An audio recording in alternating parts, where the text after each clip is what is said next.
Previously on Survive the Blackout. We heard a burst of mocking laughter and someone said that we couldn't hide. We recognized the voice. It was Frank? Yeah, we don't want to fight. And so the journey continues.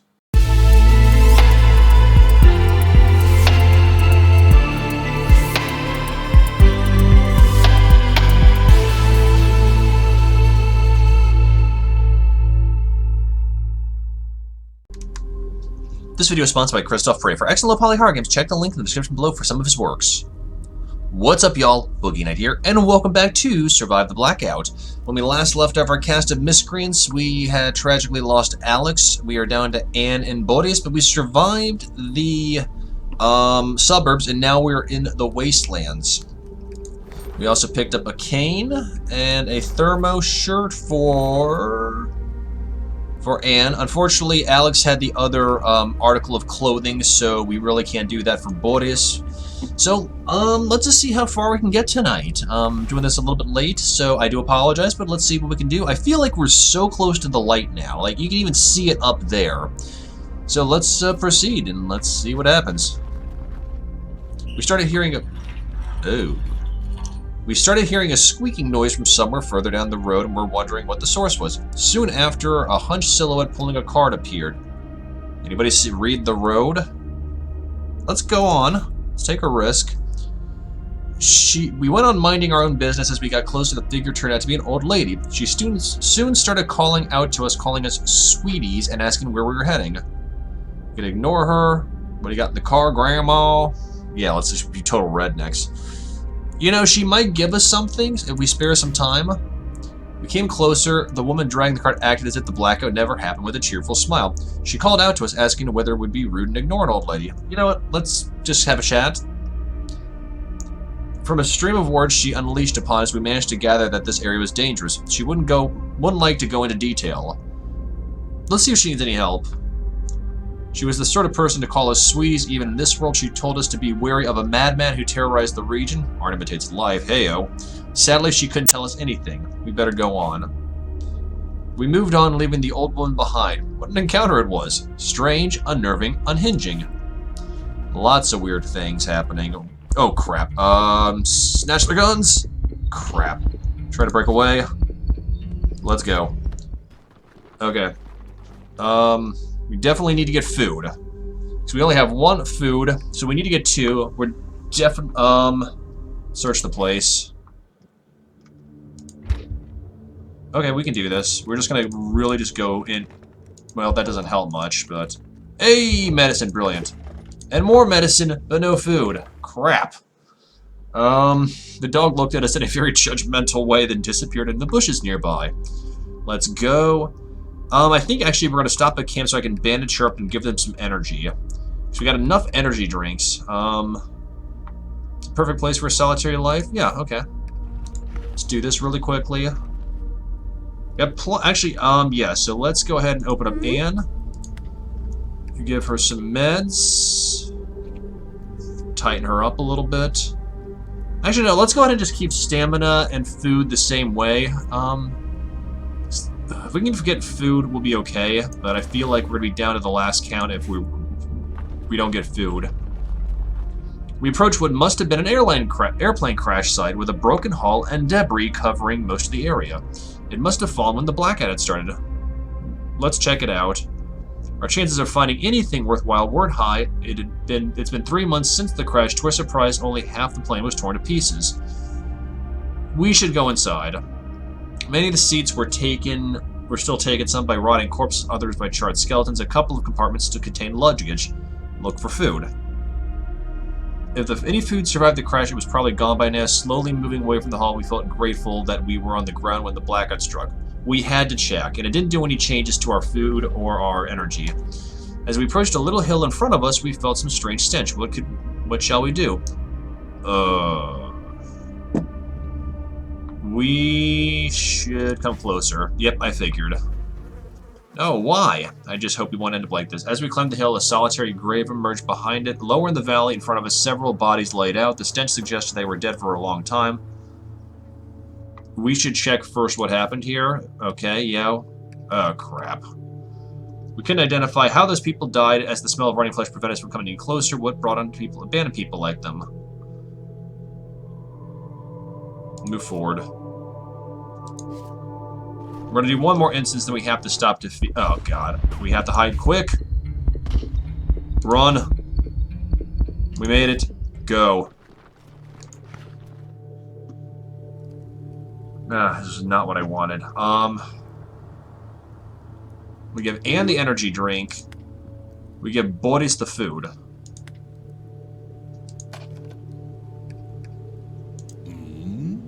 We'll give Boris energy and food.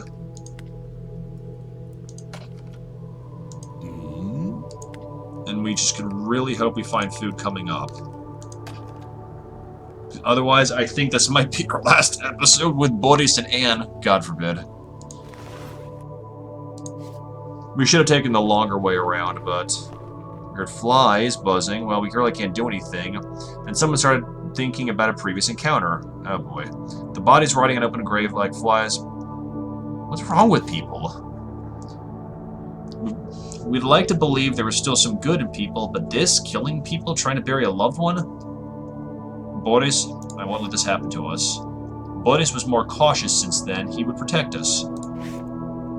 Seems right. We found an old toy in the middle of the road. It was rugged and surprisingly clean. What shall we do? Anne? What do you think? Anne thought for a moment and decided to find the toy's owner. Unfortunately, no kid was to be seen around. Shall we search a little more?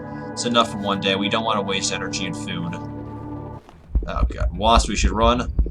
Run! We managed to avoid most of the wasp stings and run away safely. We should check. Yeah, we need to use the meds. That's okay. We still have one left. Smoke was rising from a mansion before us. The last remnant of fire that must have flickered below. What shall we do? We have to. As we saw the source of the smoke, we saw that the fire had died out recently. A huge part of the main building and front garden were burnt. Let's search it carefully. As we went around the ground floor, we heard as the house creaked with our every step. Its foundation barely stood out the fire. It looked as if it wasn't safe here. Go on. It looks like we found a kitchen. We're okay. As we moved into the ruined kitchen, a sudden crack behind us made us look back. The earth trembled as one of the walls fell behind us. Run forward. Okay, we're solid. We ran through the garden bushes, hurting ourselves. Well, we didn't lose anything. For sure, it wasn't safe enough to wander around. Are we all here? Then let's go. A man in weathered clothes approached us slowly. From his looks, we could tell that he's been on the road for quite a while.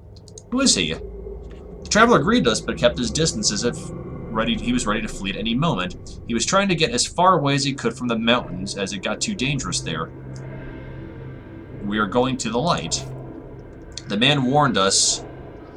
Life in that area was unbearable for those not prepared enough. Military roamed the region trying to take over. We need... Okay, thank him and offer a trade. We need food. We don't need... Give medicine for energy drinks. Shoot, we won't trade then. Bollocks. He shrugged and bid us farewell. We could hear him whistling a chipper tune. It carried over the road for quite a while. I mean, we could have mugged him and taken his stuff. Morale would have plummeted. I don't know. A shrieking sound woke us from our thoughts as we followed the road. What was that? Let's go. It seemed that we found an abandoned nursery with a playground behind. It must have been filled with kids before the blackout happened. Check the building. The building was barricaded and graffiti was all over from outside. Boris can try force? Sure. Boris removed the barricade and stale air hit us. No one was here for a long time, but the place was swept clean from anything useful. Damn it. Oh, God. Run. A little longer. Let's go. Okay. We have to. We're gonna be down to the wire. We should take a short nap. Oh, boy. We have to get food, otherwise Anne's gonna die. A kid in ragged clothes ran up to us. He was dirty, terrified, and looking as if someone mugged him. Clearly, Blackout was rough on him. In his outstretched hand, he was holding an envelope. Is it for us? He just nodded. tight-lipped and scared. There was a strange air about him. Anne, are you okay? The kid looked at her with envy and sorrow and shook his head without uttering a word. He knew what was in the letter, and as soon as we took it, he walked away. Anne peeked inside and went pale. Anne, this is horrible. Anne broke into tears, shaken. The letter was an obvious threat, and the whole encounter, what the hell's going on outside? Just rubbed her the wrong way. Would she end up like a scrubby messenger? She felt so alone now. Okay, we need to get food. Primo. A strange bird flew nearby, drawing our attention to an abandoned pet shop in line with some other shops. We have to. Apparently, through the pet shop, we could see other shops hidden from the street. We only had to pass empty cages and some animal corpses to get there. We have to. We have no choice. Rope, great. Nothing. A holy book, nothing. Come on. We get... Damn, hide in the closet. We sat in the closet for an hour. We had to listen to the brag about murdering someone. We have to stick together. Crap. The tough little girl. Oh, no. We have to bury her. We'll miss her. Shoot. We came by another empty house. Parts of it had burnt down, possibly after the blackout, and the building was left to rot and decay. Go inside. Forced the door. Boris pushed his back against the door and fell inside. He screamed, completely terrified. We were hit with an awful stench. Go back inside. Boris stood there stunned. We saw corpses, blood everywhere, and a mutilated corpse in the corner. The place reeked, and we had nothing to look for in there. What monster could have done this? We're dead in 2 instances, and we can't do anything. We were watching the road. We spotted a group of people in the distance coming our way. These strangers haven't seen us yet. You mean us? We'll try to rebuild our trust. A wind farm appeared in the distance. It looked menacing with all the turbines motionless and dead. The closest to us was missing a blade. Let's get closer. After a long walk, we got to the turbines. Something was creaking in a way that made our bones shiver. Underneath them, we found the small bones and feathers. It was a bird graveyard. Look around. There's nothing unusual in the area besides us. The only living soul by the very turbines was a curious hare. It ran away as soon as it saw us. Move. We came across an elderly man searching through car wrecks. His clothes have seen better times. Let's talk to him. He might get some information. We have to. Found some candy bars. We did it from our survival. We got a little bit of our things back. At this point, we have to. There's no real chance. The road caught us pretty late in the night. Before the blackout, our path would be much more comfortable with lamps illuminating the way. What shall we do? Scout. We found a small cottage on top of a small hill hidden by a perfect view of the surroundings. The sky seemed to shimmer with stars, and we had an ideal view for the mountain with light. Spend the night here. Gave us some energy, that's good. Obviously your food situation is still really bad. This is a tough game, but I like it. The monotony of the road made us lose focus and let our minds drift. Okay, Boris is back up to decent times. A shot right over our brought us back to reality immediately. We had only one place to run, a small ruined house. Run of the ruins. As we rushed into the ruins, several shots flew over our heads, missing. We heard a burst of mocking laughter, and someone said that we couldn't hide. We recognized the voice. It was Frank? Yeah, we don't want to fight. Frank laughed again. He wanted revenge, and it didn't matter how he would get it. He snapped his fingers, summoning thugs who were waiting outside. They threw us to the ground. We were screwed. Stay calm. He unleashed a flurry of profanities at us, blaming us for everything, including the blackout. Then he moved to physical violence. Leave us alone. He laughed like a madman and started hitting us, putting all of his hatred in every punch, every kick. He wouldn't finish until we were dead. No! Frank dragged us out of the building, and then the whole group started pounding us. In our last moments, we saw them dropping to the ground as a sound of footsteps. Darkness enveloped us. What'll happen to us? Whoa! We made it to a new area. Oh, we got the military now. We came to after receiving a series of slaps tightly tied up. Somehow we survived the encounter with Frank, but now another group of not-so-friendly people want to know why he wanted us dead. Who are you? We were the patrol, making sure that the hamlet under the light was safe. They were eager to know why they found us next to Frank. Wait for the right moment. Looking at Boris, the big man ordered to untie us. He wanted the big man to work for them. They offered us a job, and if we did it, they'd get us to the light and slip a good word for us. Why would... Only if it's safe for us. It wasn't safe, as the mountain wasn't safe. Still, maybe it would be better for us to have a guide, rather than walk to the light on our own. What help do you need? The leader mentioned a quote-unquote lost a sheep that had to return to the flock. She was in the mountains, but they couldn't find her. They also had to deal with Frank and the soldiers in that area. We will find her. The leader was happy to hear that. Well, I mean, the way I see it is we could get the girl. If things don't really work well, maybe she become part of our party. The girl was his sister, a well-trained outdoors woman, but he was worried. She left because she was scared of Frank, and now it was time for her to come back. What do we need to know? Enough about Frank. The leader described his sister. Getting to her could be difficult, but if she was willing to go back, then maybe going back would be beneficial for us. Okay, let's go maybe one more instance, and then I think we'll probably call it a session. We wandered up the hill, consumed by thoughts. The view ahead was breathtaking, but we felt uneasy about the task we received from the patrol. Yeah, let's take a second to enjoy the view. The tranquility of the mountain rejuvenated us. We had a goal, but maybe we could wait a little while. Maybe we were doing something good. Was it a good idea to meddle in all of this? It kind of was a Hobson's choice when you think about it. Well, we don't have Jack. We could. Anne, rest in peace. We'll worry about it later. Let's go. We'll do one more instance and then we'll call it a session. Oh, damn it, the rope that was on Anne. Shoot. We climbed higher, hoping that the way would get faster to the light. Amid a beautiful forest we saw it could be a mistake. A mud flow led through here recently. I can talk, making the place boggy. We should go back and find another route. Yeah. It cost us a lot of energy to find another way through the mud flow. Carefully going through shallow mud, we were happy. Okay, one more instance because we need food. Ah, crap. Attack. Fight. Fight through. Let's go. Okay. So, I think this is probably as good of a place as any to stop.